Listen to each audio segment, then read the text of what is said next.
안녕하십니까. 안세회계법인의 대표 박인정 회계사입니다. 오늘 제 796강은요. 2017 내년을 위한 세법 개정안의 핵심 내용을 한번 요약해 드리겠습니다.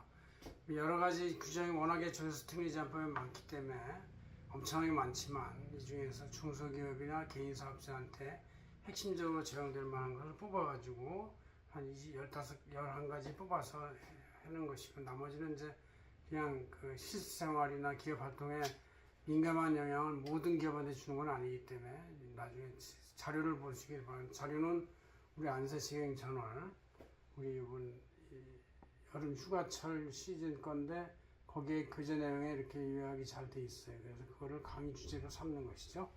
예. 한번 봅시다.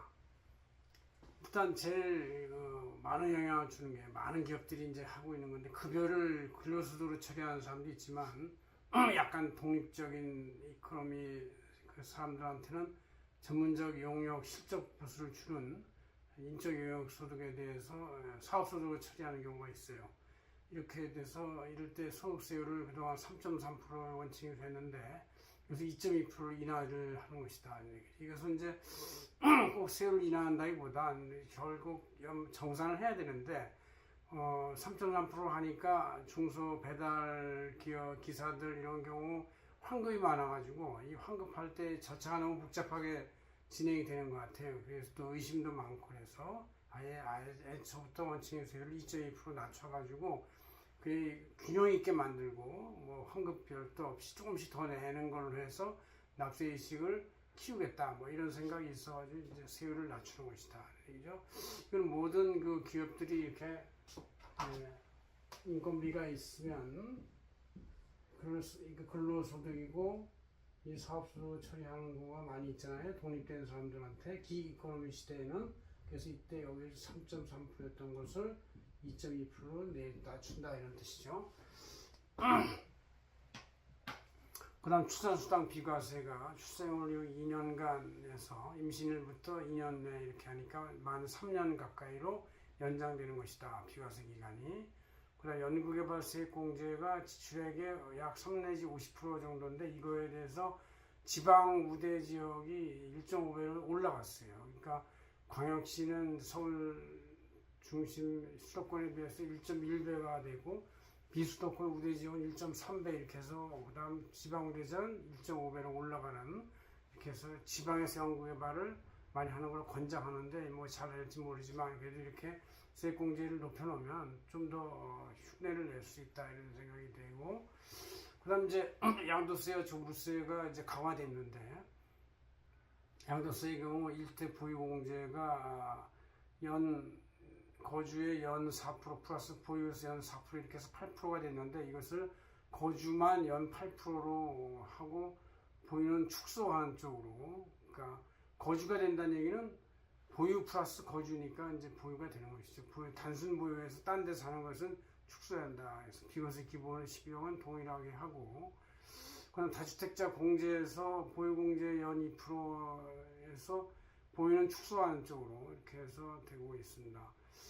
그 다음 종부세는 주택 구분 납세 판단을 할 때는 제한 소유자 단일이었는데, 이제 내년부터는 1주택자와 다주택자를 구분해가지고 1주택자는 공시가 12억 정도 초과부터 과세가 되고, 다주택자는 그보다 낮은 공시가 9억 초과부터 과세가 되는 걸로 해서 1주택자한테 혜택을 주어지도록 하고, 그 이상의 다주택자는 좀 덜 혜택이 된다, 이런 얘기죠.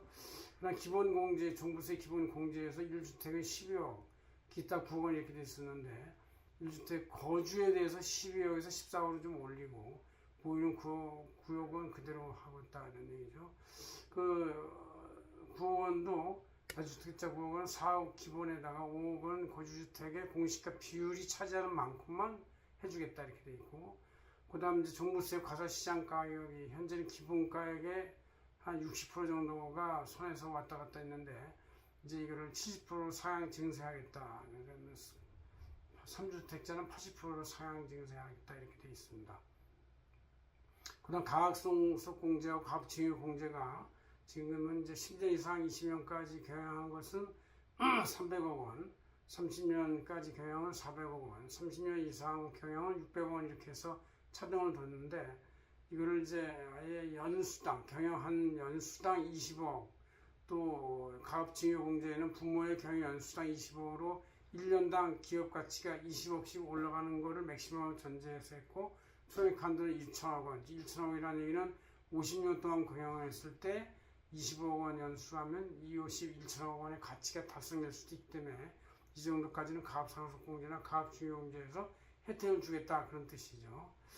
그 다음 외국인 기술자의 단일 세율이 지금까지 19%였는데 이거를 21% 좀 강화했어요. 외국인 기술자들이 너무 특혜를 받는다는 것 때문에 이렇게 하고, 단 일반 종합세율 방식으로는 선택 가능하도록 되어 있다는 얘기죠. 그 다음 상장 주식 평가에서 기준을 저는 2개월 종가 평균을 하는데, 경영지나 기업이 주가 누르기 작전이 있을 것 같이 느껴질 때는 2개월 평균액에다 1.3배를 곱한다는 얘기죠. 이럴 때 종가 평균 합산 기간이 이제 이 2개월 플러스 2개월 4개월에서 6년까지로 연장한다, 이렇게 돼 있고, 그 다음 이제 실생활의 기업에서 기업 업무 추진비라는 게 있는데, 접대비죠, 일종의.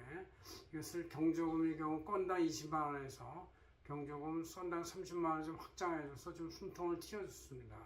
접대비 인정 건당 금액이 3만 원에서 또 5만 원으로 올라가고, 이렇게 해서 완화시키는 쪽으로 기업의 접대비 활동은 이제 조금 융통성 있게 추진하는 걸 했습니다. 이렇게 해서 우리 11가지를 알아봤는데, 이거 말고도 몇백 가지가 이 주제에 있어요. 그런데 뭐 이거를 어떻게 하겠습니까? 이 정부가 입장에서 볼 때는 세금은 기준과세하고 높은 세율을 유지하면서 가끔가다 억울한 부분, 또 특정한 지원 부분, 이런 걸 하다 보니까 이렇게 누더기 같은 조회특례제한법에 각종 감면이 엄청나게 많이 있다는 걸 알고 계시고, 여러분들은 그 엄청나게 많은 것을 AI에 묻거나 기타 검색 기능을 통해서 알아가지고 잘 적용하시기 바랍니다. 고맙습니다. 한세계 대표 박인종이었습니다.